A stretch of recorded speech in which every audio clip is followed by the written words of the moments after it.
ಆಕಾಶವಾಣಿ ಚೈತ್ರವನ ಲಕ್ಷ್ಮೀಶನ ಜೈಮಿನಿ ಭಾರತದ ಸಮಗ್ರ ವಾಚನ ವ್ಯಾಖ್ಯಾನ ಕಾರ್ಯಕ್ರಮ. ಪ್ರಸ್ತುತಿ ಡಾಕ್ಟರ್ ಎಎಸ್ ಶಂಕರನಾರಾಯಣ. ಪ್ರಿಯ ಕೇಳುಗರಿಗೆಲ್ಲ ನಮಸ್ಕಾರಗಳು ಹಾಗೂ ಕಾರ್ಯಕ್ರಮಕ್ಕೆ ಆತ್ಮೀಯವಾದ ಸ್ವಾಗತ. ಲಕ್ಷ್ಮೀಶನ ಜೈಮಿನಿ ಭಾರತದಲ್ಲಿ ಇಂದು 21ನೆಯ ಸಂಧಿಯ ಕೆಲ ಪದ್ಯಗಳ ವಾಚನ ಹಾಗೂ ವ್ಯಾಖ್ಯಾನವನ್ನು ಕೇಳಲಿದ್ದೀರಿ. ವಾಚನ ಮಾಡಲಿದ್ದಾರೆ ಶ್ರೀಮತಿ BK ಜಲಜಾ, ವ್ಯಾಖ್ಯಾನ ಮಾಡಲಿದ್ದಾರೆ ಶ್ರೀಮತಿ ಶಾಂತಾ ಗೋಪಾಲ್.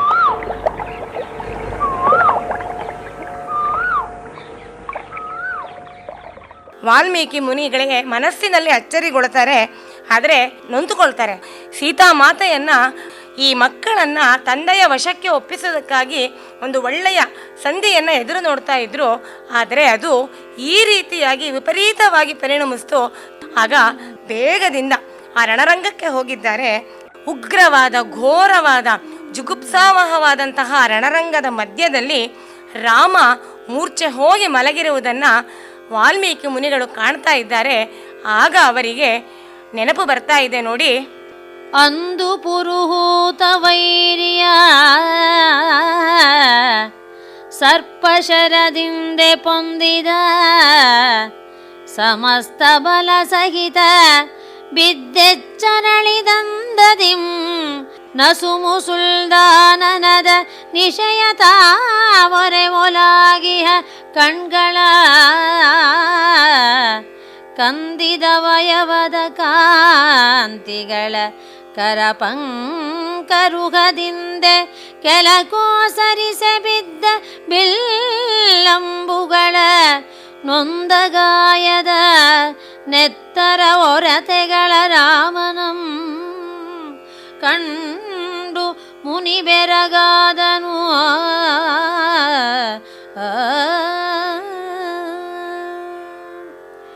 ಅಂದು ಲಂಕಾಪಟ್ಟಣದಲ್ಲಿ ರಾವಣನ ಸೈನ್ಯದ ಜೊತೆ ಯುದ್ಧ ಮಾಡ್ತಾ ಇದ್ದಾಗ ಇಂದ್ರಜಿತುವಿನ ಸರ್ಪಾಸ್ತ್ರದಿಂದ ಇಡೀ ರಾಮನ ಸೈನ್ಯವೆಲ್ಲ ಮೂರ್ಛೆ ತಪ್ಪುತ್ತೆ.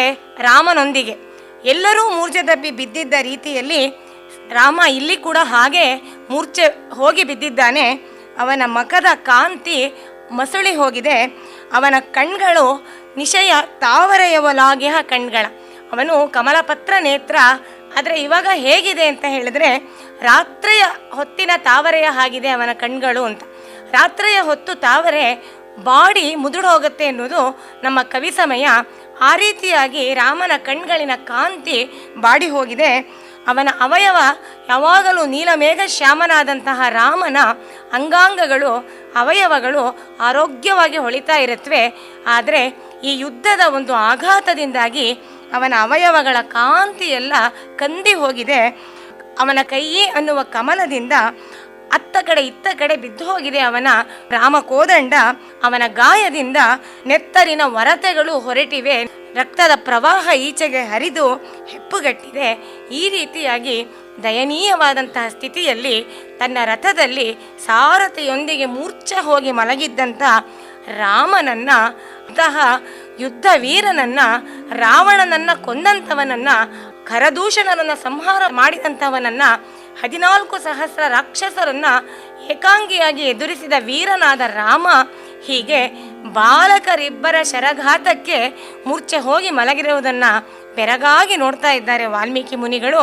ಹಾಗೆ ನೋಡಿ ಅವರು ಈಕ್ಷಿಸಿ ಕಮಂಡಲೋದಕದಿಂದೆ ಮುನಿವರಂ ಪ್ರೋಕ್ಷಿಸಿದೊಡೆ ಉರಗ ತಲ್ಪದಳುಪ್ಪವಡಿಸುವ ಅಬ್ಜಾಕ್ಷನೀತಂ ತಪ್ಪದು ಎಂಬಂತೆ ಕಣ್ತೆರೆದು ವಾಲ್ಮೀಕಿಗಭಿನಮಿಸಲು ಸಾಕ್ಷಾತ್ ಜಗನ್ನಾಥ ಸರ್ವಕಾರಣ ಸಕಲ ರಾಕ್ಷಸಾಂತಕ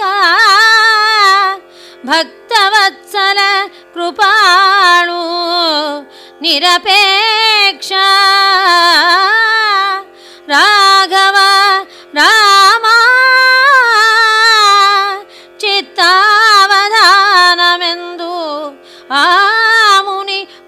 ಹೇಳುತ್ತಿದ್ದನು.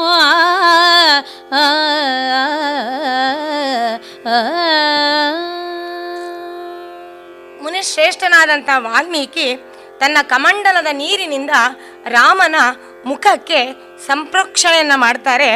ನೀರನ್ನು ಸಿಂಪಡಿಸಿದಾಗ ಆ ಶೈತ್ಯೋಪಚಾರದಿಂದ ಅವನಿಗೆ ಎಚ್ಚರ ಆಗತ್ತೆ. ಅವನು ಎಚ್ಚರಗೊಂಡ ರೀತಿಯಾದರೂ ಹೇಗಿತ್ತು ಅಂದರೆ, ಯುದ್ಧದಲ್ಲಿ ನೊಂದು ಗಾಯಗೊಂಡು ಮೂರ್ಛೆ ಹೋಗಿ ಎದ್ದಂತಹ ಒಂದು ವಿಭ್ರಮದ ಸ್ಥಿತಿ ಇರಲಿಲ್ಲ. ಸಾಧಾರಣವಾಗಿ ಆದಿಶೇಷನ ಹಾಸಿಗೆಯ ಮೇಲೆ ರಾತ್ರಿ ಮಲಗಿ ಬೆಳಗ್ಗೆ ಸಮಾಧಾನವಾಗಿ ಏಳುವ ರೀತಿಯಲ್ಲಿ, ವಿಷ್ಣುವೇ ಇವನು ಅನ್ನುವ ರೀತಿಯಲ್ಲಿ ತಾನು ನಿಧಾನವಾಗಿ ಸಮಾಧಾನವಾಗಿ ಕಣ್ಣುಗಳನ್ನು ತೆಗೆದು ವಾಲ್ಮೀಕಿಗಳಿಗೆ ಅವನು ನಮಸ್ಕಾರ ಮಾಡ್ತಾನೆ. ಆಗ ನಮಸ್ಕಾರ ಮಾಡಿದಾಗ ವಾಲ್ಮೀಕಿಗಳು ಸಾಕ್ಷಾತ್ ವಿಷ್ಣು ಸ್ವರೂಪನಾದ ರಾಮನನ್ನು ಕಂಡು ಹೊಗಳ್ತಾ ಇದ್ದಾರೆ. ಜಗನ್ನಾಥ, ಸರ್ವಕಾರಣ, ಸಕಲ ರಾಕ್ಷಸಾಂತಕ, ಭಕ್ತವತ್ಸಲ, ಕೃಪಾಳು, ನಿರಪೇಕ್ಷ, ರಾಘವ ರಾಮ, ಚಿತ್ತಾವಧಾನ, ಸೈರಿಸು, ಶಾಂತನಾಗು. ನಿನ್ನ ಕೋಪ ವರ ಎರಡು, ಅನುಗ್ರಹ ನಿಗ್ರಹ ಎರಡೂ ಕೂಡ ಅಸಾಧ್ಯವಾದದ್ದು. ಯಾರೂ ನಿನ್ನನ್ನು ತಡೆಯೋದಕ್ಕೆ ಆಗೋದಿಲ್ಲ ಅನ್ನೋದು ವಾಲ್ಮೀಕಿಗಳಿಗೆ ಗೊತ್ತು.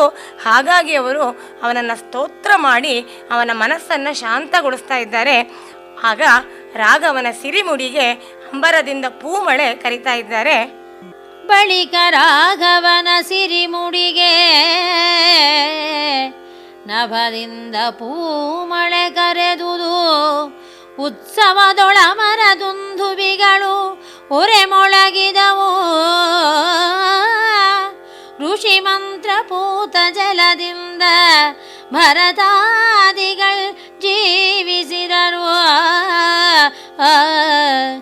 ತಳಿದರ ನಿಮಿಷರ್ ಅಮೃತಮಂ ಬಿದ್ದ ಪಡೆಯ ಮೇಲುಳಿಯದೆ ಸಮಸ್ತ ಸೈನಿಕ ಮೆದ್ದುದು. ಆಗ ಪೆರೆಗಳದ ಪಣಿಕುಲದಂತೆ ನಲಿದು ಚತುರ್ಬಲಂ ಪೇಳಲೇನಚ್ಚರಿಯನು.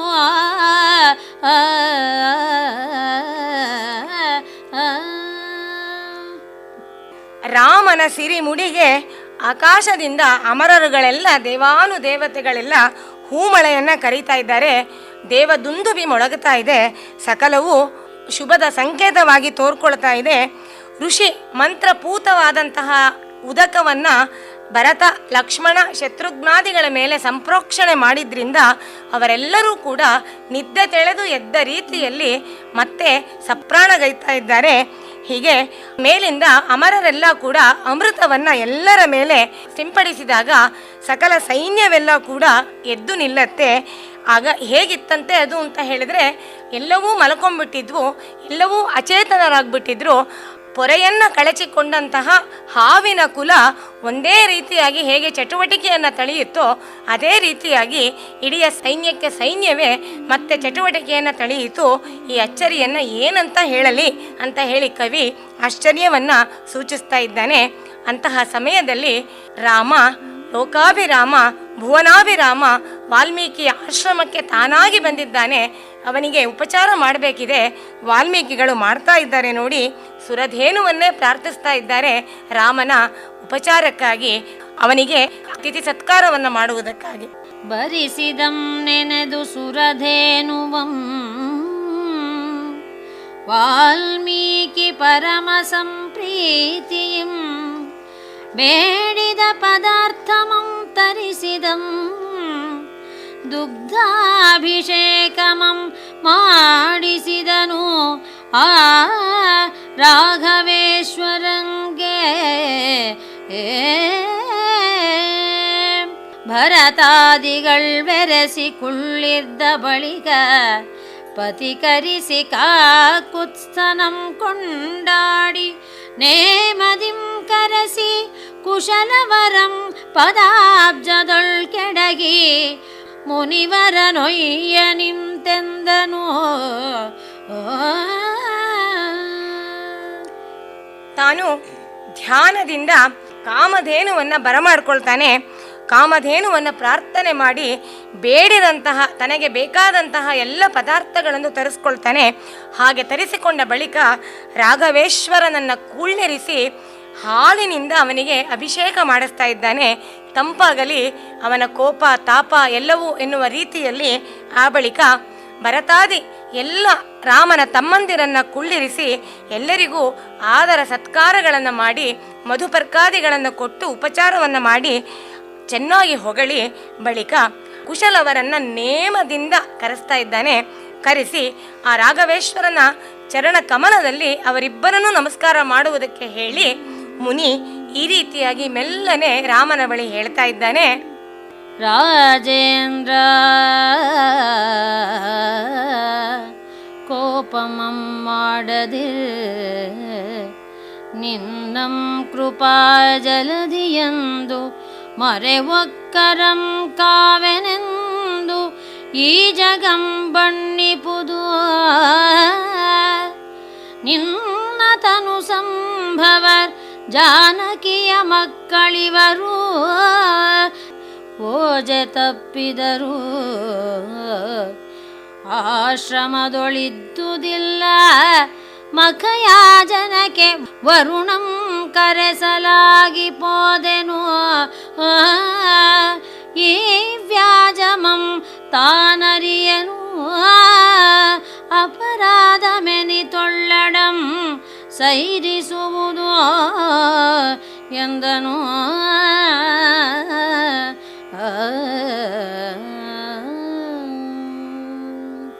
ರಾಜೇಂದ್ರ, ಕೋಪ ಮಾಡ್ಕೋಬೇಡ. ನಿನ್ನನ್ನು ಎಲ್ಲರೂ ಸಕಲ ಜಗತ್ತೆಲ್ಲ ಕೂಡ ಕೃಪಾಜಲದಿ ಯಾರು ನಿನ್ನನ್ನು ಶರಣು ಹೊಕ್ಕಿ ಬರ್ತಾರೋ ಅವರನ್ನು ಎಂತಹ ಕಷ್ಟ ಆದರೂ ಕೂಡ ಕಾಪಾಡ್ತೀಯಾ ಅಂತ ಹೇಳಿ ಶರಣಾಗತ ವತ್ಸಲ ಅಂತ ಇಡೀ ಜಗತ್ತೇ ನಿನ್ನನ್ನು ವರ್ಣಿಸ್ತಾ ಇದೆ. ನೀನು ಈ ಮಕ್ಕಳ ಮೇಲೆ ದಯವಿಟ್ಟು ಕೋಪ ಮಾಡ್ಕೊಳ್ಬೇಡ. ಇವರು ಬೇರೆ ಅಲ್ಲ, ನಿನ್ನ ತನು ಸಂಭವರ್, ನಿನ್ನ ಮಕ್ಕಳೇ ಅವರು. ಜಾನಕಿಯ ಮಕ್ಕಳಿವರು, ನಿನ್ನ ಪತ್ನಿಯಾದಂತಹ ಸೀತೆ ಹೆತ್ತ ಮಕ್ಕಳು ಇವರು. ಸ್ವಲ್ಪ ಮರ್ಯಾದೆಯನ್ನು ಮೀರಿದ್ರು, ಹಾದಿಯನ್ನು ತಪ್ಪಿದ್ರು, ಅವಸರವನ್ನು ಮಾಡಿದ್ರು, ಸ್ವಲ್ಪ ದುಡುಕುತನವನ್ನು ತೋರಿಸ್ಬಿಟ್ರು. ಆಗ ನಾನು ಆಶ್ರಮದಲ್ಲಿ ಇರಲಿಲ್ಲ, ವರ್ಣನ ಲೋಕಕ್ಕೆ ಯಾವುದೋ ಒಂದು ಯಜ್ಞಾರ್ಥವಾಗಿ ಹೋಗಿದ್ದೆ. ಇದ್ದಿದ್ರೆ ಈ ರೀತಿಯಾದಂಥ ಒಂದು ಅಸಂಭಾವ್ಯ ನಡೆಯುವುದಕ್ಕೆ ನಾನು ಬಿಡ್ತಾ ಇರಲಿಲ್ಲ. ಇಲ್ಲಿ ನಡೆದದ್ದ ಯಾವ ಕಾರಣವೂ ಕೂಡ ನನಗೆ ಗೊತ್ತಿಲ್ಲಪ್ಪ. ಎಂತಹ ಅಪರಾಧ ಆಗಿದ್ರೂ ಕೂಡ ಈ ಮಕ್ಕಳಿಂದ ನೀನು ತಾಳ್ಕೊಳ್ಬೇಕು ಅಂತ ಹೇಳಿ ಇಂಗಿತಜ್ಞರಾದಂತಹ ವಾಲ್ಮೀಕಿ ಮಹರ್ಷಿಗಳು ರಾಜೇಂದ್ರನಾದ ರಾಮನನ್ನು ನಿಧಾನವಾಗಿ ಮೆಲ್ಲಗೆ ಅನುನಯದಿಂದ ಪ್ರಾರ್ಥನೆ ಮಾಡ್ಕೊಳ್ತಾ ಇದ್ದಾರೆ. ವಾಲ್ಮೀಕಿ ಮಹರ್ಷಿಗಳು ಮತ್ತೊಬ್ಬರ ಮನಸ್ಸಿನ ಮಾನಸಿಕತೆ ಏನು ಅನ್ನೋದನ್ನ ಬಲ್ಲವರು. ನೋಡಿ, ಅವರು ಹೇಳ್ತಾ ಇದ್ದಾರೆ, ಮೊದಲಿಗೆ ನೀನು ಆಶ್ರಿತ ವತ್ಸಲ, ಎಲ್ಲರನ್ನೂ ಕಾಪಾಡುವಂತಹವನು, ಕರುಣಾಳು ಅನ್ನೋದನ್ನು ಹೇಳಿ ಆ ಬಳಿಕ ಇವರು ನಿನ್ನ ತನು ಸಂಭವರ್ ಅದನ್ನು ಮೊದಲಿಗೆ ಹೇಳ್ತಾ ಇದ್ದಾನೆ.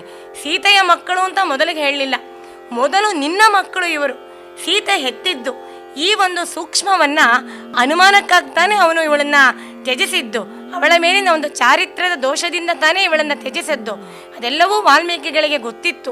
ಹಾಗಾಗಿ ರಾಮನ ಒಂದು ಮನಸ್ಸಿನ ಗತಿ ಯಾವುದು ಅನ್ನೋದು ಕೂಡ ಬಲ್ಲವರಾಗಿದ್ದರಿಂದ ಅವರು ಮೊದಲಿಗೆ ಇವರು ನಿನ್ನ ತನು ಸಂಭವರ್ ಅಂತ ಹೇಳಿ ತಾವು ವೇದವಾಕ್ಯವನ್ನು ನುಡಿತಾ ಇದ್ದಾರೆ, ರಾಮನನ್ನು ಅನುನಯಿಸ್ತಾ ಇದ್ದಾರೆ.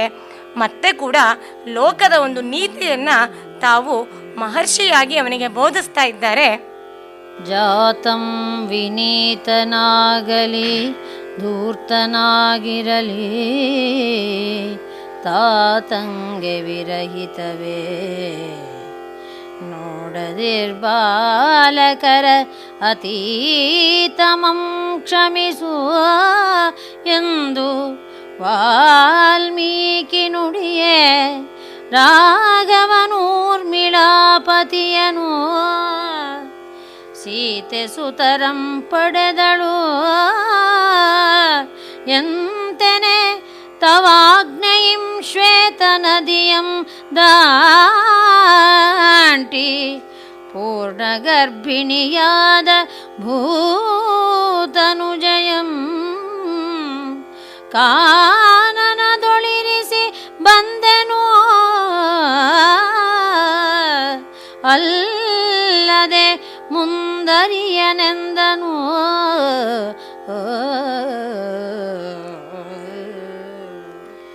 ನಮ್ಮ ಹೊಟ್ಟೆಯಲ್ಲಿ ಹುಟ್ಟಿದಂತಹ ಮಕ್ಕಳು ಅವರು ವಿನಯವಂತರಾಗಿರಲಿ, ಧೂರ್ತರಾಗಿರಲಿ, ಆದರೆ ತಂದೆ ಜನ್ಮ ಕೊಟ್ಟಂಥವರಿಗೆ ಅವರನ್ನು ನಿವಾರಿಸಿಕೊಳ್ಳೋದಕ್ಕೆ ಬರೋದಿಲ್ಲ. ಅವರು ಇಷ್ಟ ಇಲ್ಲದೆ, ಅವರ ಮೇಲೆ ಪ್ರೀತಿ ಇಲ್ಲದೆ ಹೋಗೋದಿಲ್ಲ. ಹಾಗಾಗಿ ಈ ಬಾಲಕರು ಯಾವ ರೀತಿ ನಡ್ಕೊಂಡ್ರು ಅನ್ನೋವಂತಹ ಅವರ ಅತೀತವನ್ನು ನೀನು ಕ್ಷಮಿಸ್ಬಿಡಪ್ಪ ಅಂತ ಹೇಳಿ ವಾಲ್ಮೀಕಿ ಮಹರ್ಷಿಗಳು ರಾಮನಲ್ಲಿ ನುಡಿದಾಗ, ರಾಘವ ಲಕ್ಷ್ಮಣನನ್ನು ನೋಡಿ ಕೇಳ್ತಾ ಇದ್ದಾನೆ, ಸೀತೆ ಈ ಸುತರನ್ನ, ಈ ಮಕ್ಕಳನ್ನ ಹೇಗೆ ಪಡೆದಳು ಅಂತ ಕೇಳಿದಾಗ ಲಕ್ಷ್ಮಣ ಹೇಳ್ತಾ ಇದ್ದಾನೆ, ನಾನು ನಿನ್ನ ಆಜ್ಞೆಯಂತೆ ಅವಳನ್ನು ಸುರನದಿ, ಗಂಗಾ ನದಿಯನ್ನು ದಾಟಿಸಿ ಪೂರ್ಣ ಗರ್ಭಿಣಿಯಾದಂತಹ ಈ ಭೂಮಾತೆಯನ್ನು, ಈ ಭೂಮಿಯ ಸುತೆಯನ್ನು ಅಲ್ಲಿ ಬಿಟ್ಬಿಟ್ಟು ಬಂದೇ ಹೊರತು ಮುಂದಿನ ಕತೆ ನನಗೆ ಗೊತ್ತಿಲ್ಲ ಅಂತ ಹೇಳ್ತಾ ಇದ್ದಾನೆ. ರಾಮನಿಗೆ ಇನ್ನೂ ಕೂಡ ಸಂದೇಹ, ಲಕ್ಷ್ಮಣನ ಮೇಲೂ ಸಂದೇಹ. ತನಗೆ ಗೊತ್ತಿಲ್ಲದೆ ಲಕ್ಷ್ಮಣ ಏನಾದರೂ ಇವಳಿಗೆ ಸಹಾಯ ಮಾಡಿರ್ಬೋದಾ ಈ ಮಕ್ಕಳನ್ನು ಹಡೆಯಲಿಕ್ಕೆ ಅನ್ನೋ ಅಂಥದ್ದು. ಅದನ್ನೂ ನಿವಾರಿಸಿಕೊಂಡು ಶುದ್ಧ ಚಾರಿತ್ರಳನ್ನು ಮಾತ್ರ ಸ್ವೀಕರಿಸ್ತೀನಿ ಅನ್ನೋ ಅಂತಹ ಪ್ರೋಟೋಕಾಲ್ ರಾಮನದು.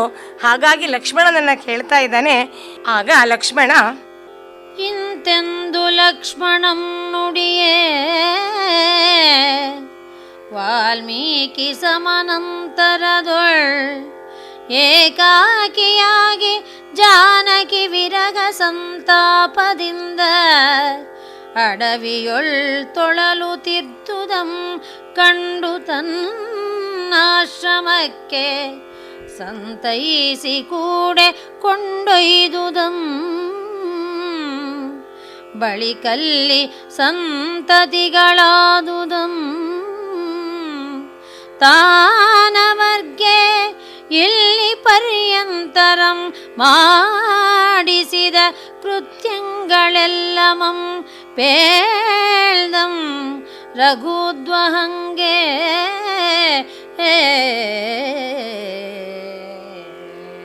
ಹಾಗೆ ಲಕ್ಷ್ಮಣ ನುಡಿದು ಸುಮ್ಮನಾಗ್ಬಿಡ್ತಾನೆ. ಆಗ ವಾಲ್ಮೀಕಿ ಮುಂದಿನ ಕಥೆಯನ್ನು ಮುಂದುವರಿಸ್ತಾ ಇದ್ದಾರೆ. ಏಕಾಗಿಯಾಗಿ ಜಾನಕಿ ಅಲ್ಲಿ ನೀನು ಬಿಟ್ಟಂತಹ ಜಾಗ, ನೀನು ಯಾವ ಎಡೆಯಲ್ಲಿ ಅರಣ್ಯದಲ್ಲಿ ಬಿಟ್ಟು ಹೋಗಿದ್ಯೋ ಅಲ್ಲಿ ಅವಳು ಒಬ್ಬಳು ವಿರಹದಿಂದ ಅನಾಥೆಯಾಗಿ ಅಸಹಾಯಳಾಗಿ ಅಳುತ್ತಾ ಇದ್ಲು. ತೀವ್ರವಾದ ಶೋಕದಿಂದ ತೊಳಲುತ್ತಾ ಇದ್ಲು, ಬಳಲ್ತಾ ಇದ್ಲು. ಅವಳನ್ನು ನಾನು ಕಂಡು ನನ್ನ ಆಶ್ರಮಕ್ಕೆ ಕರ್ಕೊಂಡು ಬಂದೆ, ಸಂತೈಸಿದೆ ಅವಳನ್ನು. ಇಲ್ಲಿ ನಾನು ಮುನಿವಧುಗಳನ್ನೆಲ್ಲ ಇಟ್ಟು ಅವಳಿಗೆ ಉಪಚಾರ ಮಾಡಿಸಿ ನಂತರ ಸಂತತಿಗಳಾಯಿತು. ಅವಳಿಗೆ 2 ಮಕ್ಕಳು ಆದವು. ಮಕ್ಕಳು ಹುಟ್ಟಿದ ಬಳಿಕ ಇಲ್ಲಿಯವರೆಗೆ ನಾನು ಅವರಿಗೆ ಎಲ್ಲ ರೀತಿಯಾದಂಥ ಜಾತಕರ್ಮ, ನಾಮಕರಣ, ಚೌಲ, ಉಪನಯನ, ಧನುರ್ವೇದ ಪಠಣ ಮತ್ತು ವೇದಾಧ್ಯಯನ ಎಲ್ಲವನ್ನೂ ಮಾಡಿಸಿದ್ದೆ. ಎಲ್ಲ ವಿಷಯವನ್ನು ಕೂಡ ರಾಮನಿಗೆ ಹೇಳ್ತಾ ಇದ್ದಾನೆ. ಬಳಿಕ ವಾಲ್ಮೀಕಿ ತನ್ನ ಶಿಷ್ಯರನ್ನು ತನ್ನ ಆಶ್ರಮಕ್ಕೆ ಕಳಿಸಿ ರಾಮ ಚಾರಿತ್ರವನ್ನು ತರಿಸ್ತಾ ಇದ್ದಾನೆ ನೋಡಿ. ಬಳಿಕ ವಾಲ್ಮೀಕಿ ನಿಜ ಶಿಷ್ಯರಂ ಸದನಕ್ಕೆ ಕಳುಹಿ ತರುಗಿಸಿದ ನಮಲವಲ್ಲಕಿಗಳಂ ತನ್ನ ಬಳಿಯೊಳಭ್ಯಾಸಮಂ ಮಾಡಿಸಿದ ರಾಮಚಾರಿತ್ರಮಂ ತುದಿ ಮೊದಲ್ಗೆ ಲಲಿತ ಸಾಳಂಗ ಸಾವೇರಿ ಗುಜ್ಜರಿ ಗೌಳ ಪಳಮಂಜರಿಗಳೆಂಬ ವಿವಿಧ ರಾಗಂಗಳಂ ಬಳಸಿ ಪಾಡಿಸಿದನು. ಎರಡನೆಯ ತುಂಬುರು ನಾರದರ ತೆರದಿ ಕುಶಲವರನು.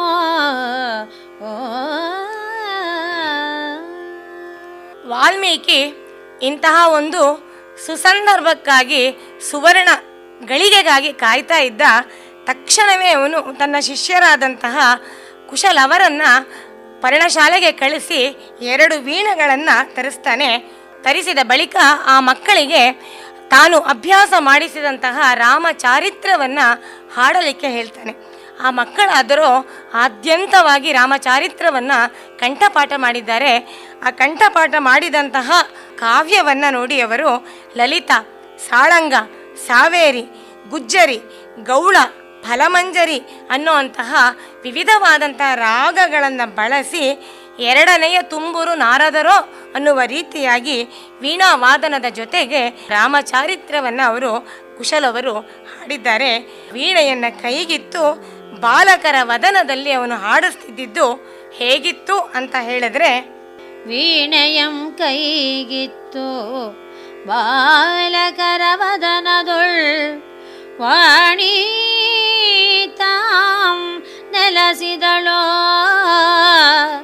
ಗಾನ ದೇವತೆಯ ಮೈಗಾಣಿಕೆಯೋ ಮೋಹನದ ತನಿರಸವೋ ಸೊಗೈಸುವ ಕರ್ಣಾಮೃತವೋ ಪೇಳನೆ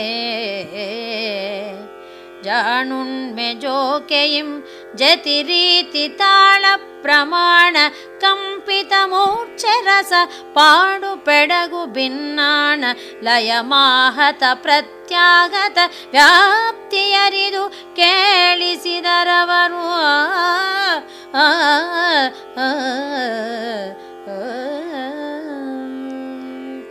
ಸಾಕ್ಷಾತ್ ಸರಸ್ವತಿ ದೇವಿಯೇ ತನ್ನ ಕಚ್ಚಪಿ ವೀಣೆಯನ್ನ ಈ ಮಕ್ಕಳ ಕೈಲಿ ಕೊಟ್ಟುಬಿಟ್ಟು ತಾನು ಅವರ ವದನದಲ್ಲಿ ನೆಲೆಸಿಬಿಟ್ಲೋ ಅನ್ನುವ ರೀತಿಯಾಗಿ ಗಾನಾಭಿಮಾನಿ ದೇವತೆ ಇಷ್ಟರವರೆಗೆ ತನ್ನ ಕಾಣಿಕೆಯನ್ನು ಮುಡಿಪಾಗಿಟ್ಕೊಂಡಿದ್ಲೇನೋ, ತನ್ನ ಕಲೆಯನ್ನೆಲ್ಲ ಈ ಮಕ್ಕಳು ಬಂದು ಹಾಡಲಿ ಅನ್ನುವ ರೀತಿ ಮೀಸಲು ಕಾಣಿಕೆಯಂತೆ ಇಬ್ಬರು ಬಾಲಕರ ಬಾಯಿಂದ ಆ ಗಾನರಸ ಹೊರಹೊಮ್ತಾ ಇದೆ.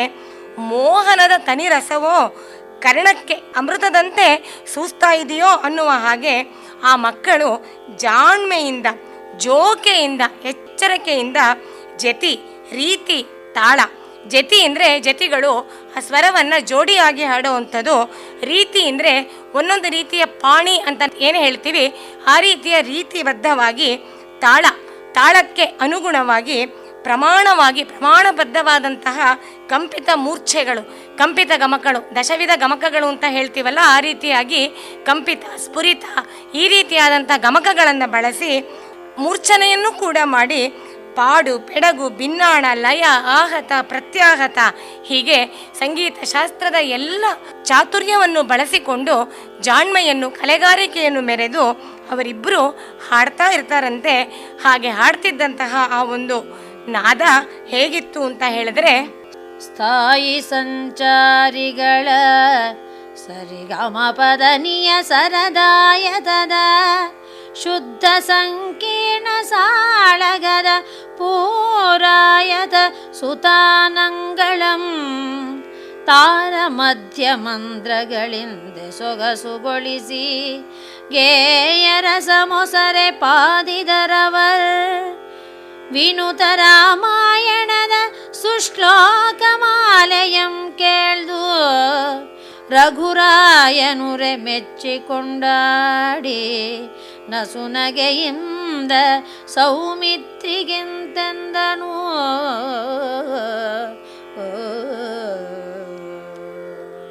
ಪಾಠ್ಯೇಚ ಗೇಯೇಚ ಮಧುರವಾಗಿರುವಂತಹ ರಾಮಾಯಣ ಕಾವ್ಯವನ್ನು ಈ ಮಕ್ಕಳಿಬ್ಬರು ಸಂಗೀತ ಶಾಸ್ತ್ರದ ಎಲ್ಲ ಹೊಳಹುಗಳನ್ನು ತೋರಿಸ್ತಾ ಹಾಡ್ತಾ ಇದ್ದಾರೆ.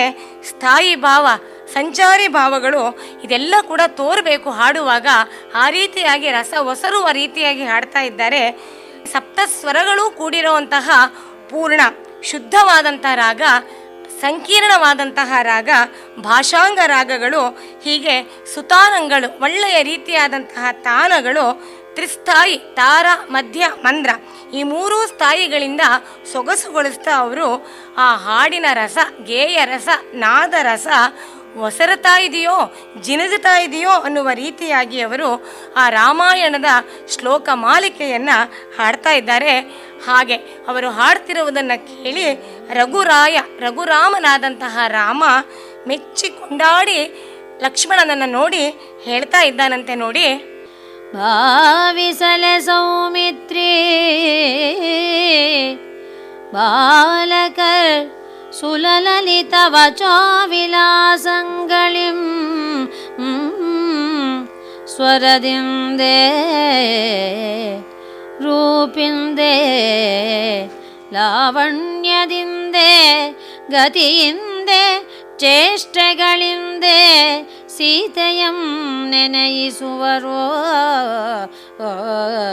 ದೇವಿಯ ನಗಲ್ದ ವಿರಹಾಗ್ನಿ ಸುತದರ್ಶನದ ಜೀವನದೊಳು ಉರೆನೊಂದಿತು ಆದುದು ಇನ ಕುಲದೇಲ್ಗೆ ಭೂವಲಯದೊಳ್ ತನ್ನ ಬಾಣಮಂ ಬಂಜೆಗೈದ ಪರೇ ಪೊರಬಿಗರೆಂದನು. ರಾಮನಿಗೆ ಇವರ ಹಾಡನ್ನ, ಮಾತನ್ನ, ಹಾವಭಾವ ವಿಲಾಸವನ್ನ, ರೂಪನ್ನ ಎಲ್ಲವನ್ನೂ ನೋಡಿ ತುಂಬ ಸಂತೋಷ ಆಗಿದೆ. ತಾನು ಈ ಮಕ್ಕಳಿಂದ ಸೋತದ್ದು ಮರೆತೇ ಹೋಗಿದೆ. ಅವನು ಲಕ್ಷ್ಮಣನ ಬಳಿ ಹೇಳ್ತಾ ಇದ್ದಾನೆ, ನೋಡು ಲಕ್ಷ್ಮಣ, ಇವರಿಬ್ಬರ ಆ ಸುಲಲಿತ ವಚೋವಿಲಾಸ, ಲಲಿತವಾಗಿ ಸುಲಲಿತವಾಗಿ ತುಂಬ ಚೆನ್ನಾಗಿ ವಾಗ್ವಿಧಕ್ತತೆ ಇದೆಯಲ್ಲ, ಮತ್ತು ಆ ಮಕ್ಕಳ ಮಧುರವಾದಂತಹ ಕಂಠಧ್ವನಿ ಇದೆ, ರೂಪು, ಲಾವಣ್ಯ, ಗತಿ, ಚೇಷ್ಟೆ ಇದೆಲ್ಲ ಕೂಡ ಅಂಗವಿನ್ಯಾಸ ಇದೆಲ್ಲ ಕೂಡ ಸೀತೆಯನ್ನು ನೆನಪು ಮಾಡಿಕೊಡ್ತಾ ಇದೆ. ದೇವಿಯನ್ನು ಇಷ್ಟು ದಿನ ನಾನು ಅಗಲಿ ಇದ್ದೆ, ಆ ವಿರಹದ ದಳ್ಳುರಿ ನನ್ನ ಎದೆಯನ್ನು ಸುಡುತ್ತಾ ಇತ್ತು. ಅದು ಈಗ ಈ ಸುತ ದರ್ಶನ ಅನ್ನುವಂತಹ ಜೀವನ ಅಂದರೆ ನೀರು ಅಂತ ಕೂಡ ಒಂದು ಅರ್ಥ ಇದೆ ಸಂಸ್ಕೃತದಲ್ಲಿ. ಈ ಸುತದರ್ಶನ ಅನ್ನುವಂತಹ ನೀರು ಸಿಂಪಡಿಸಿ ನನ್ನ ಎದೆಯನ್ನು ಸುಡುತ್ತಾ ಇದ್ದಂತಹ ವಿರಹದ ದಳ್ಳುರಿ ಈಗ ನಂದಿದೆ. ಅಲ್ಲದೆ ಈ ಮಕ್ಕಳು ನನ್ನ ಮಕ್ಕಳೇ ಅಂತ ಗೊತ್ತಾದ ಮೇಲೆ ಸೂರ್ಯವಂಶದ ಅಭಿವೃದ್ಧಿ ಆಗ್ತಾ ಇದೆ. ಅಷ್ಟಲ್ಲದೆ ಇದ್ದಿದ್ರೆ ರಾಮನ ಬಾಣಗಳನ್ನು ಯಾರಾದರೂ ವ್ಯರ್ಥ ಮಾಡೋಕ್ಕಾಗ್ತಾ ಇತ್ತೆ? ಸೀತೆ ಹೆತ್ತದ್ದು ಅನ್ನೋದಕ್ಕೆ ಅವುಗಳ ಅಂಗವಿನ್ಯಾಸ, ವಚೋವಿಲಾಸ, ಅಂಗಸೌಷ್ಠವ, ರೂಪ ಎಲ್ಲವೂ ಹೇಳ್ತಾ ಇದೆ. ನನ್ನ ಬಾಳು ಧನ್ಯ ಆಯಿತು ಲಕ್ಷ್ಮಣ ಅನ್ನುವ ರೀತಿಯಾಗಿ ರಾಘವ ತೃಪ್ತಿಯಿಂದ ಲಕ್ಷ್ಮಣನ ಜೊತೆ ಮಾತಾಡ್ತಾ ಇದ್ದಾನೆ. ಆ ರಾಮನ ಮಾತಿಗೆ ಲಕ್ಷ್ಮಣನ ಮನಸ್ಸು ಕೂಡ ಆರ್ದ್ರಗೊಂಡಿದೆ, ಸಂತೋಷಗೊಂಡಿದೆ. ಅವನು ನಸು ನಗುತ್ತಾ ಹೇಳ್ತಾ ಇದ್ದಾನೆ, ರಾಯನಾಡಿದ ನುಡಿಗೆ ನಸು ನಗುತ್ತೇ ಲಕ್ಷ್ಮಣಂ ಜೀಯ ನಿನ್ನಂಬುಗಳ್ ಮೋಘಮಾದಪುವೆ ಪರಸಾಯಕದೊಳೀತಗಳ್ ನಿನ್ನ ಸುತರದರಿಂದ ನೆಲೆಗೊಂಡುದಾತ್ಮಶಕ್ತಿ ಈ ಯಮಳರಂ ಪರಿಗ್ರಹಿಸು ಎಂದೊಡೆ ಆ ಕೌಸಲೇಯನು ಅತಿ ಧನ್ಯರಾಮೋ ಎಂದು ವಾಲ್ಮೀಕಿಯಂ ಪ್ರಿಯೋಕ್ತಿಯಿಂದೆ ಕೊಂಡಾಡಿ ಸುಕುಮಾರರಂ ಕರೆದಾಗಳಿಂತೆಂದನು.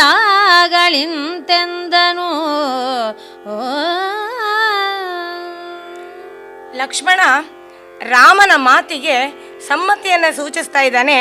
ಹೌದು ಹೌದು, ಅಮೋಘವಾದಂತಹ ನಿನ್ನ ಆ ಬಾಣಗಳು ಬೇರೆಯ ಬಾಣಗಳಿಂದ ವ್ಯರ್ಥವಾಗುವುದಕ್ಕೆ ಸಾಧ್ಯವೇ ಇಲ್ಲ.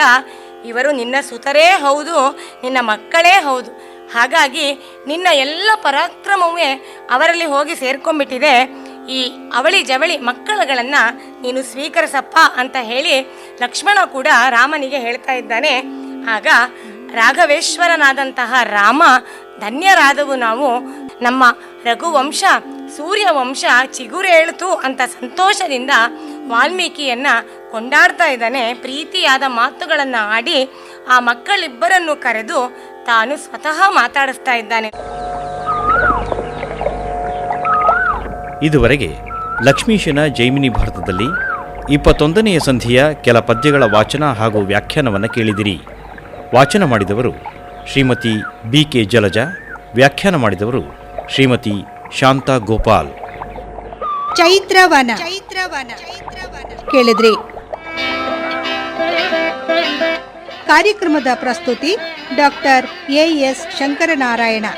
ನಿರ್ಮಾಣ ನೆರವು ಸಂಜೀವ R ನಾಮಣ್ಣವರ್. ಇದು ಇಂದಿನ ಚೈತ್ರವನ. ಈ ಕಾರ್ಯಕ್ರಮ ಆಕಾಶವಾಣಿ ಭದ್ರಾವತಿ ಕೇಂದ್ರದ ಕೊಡುಗೆ.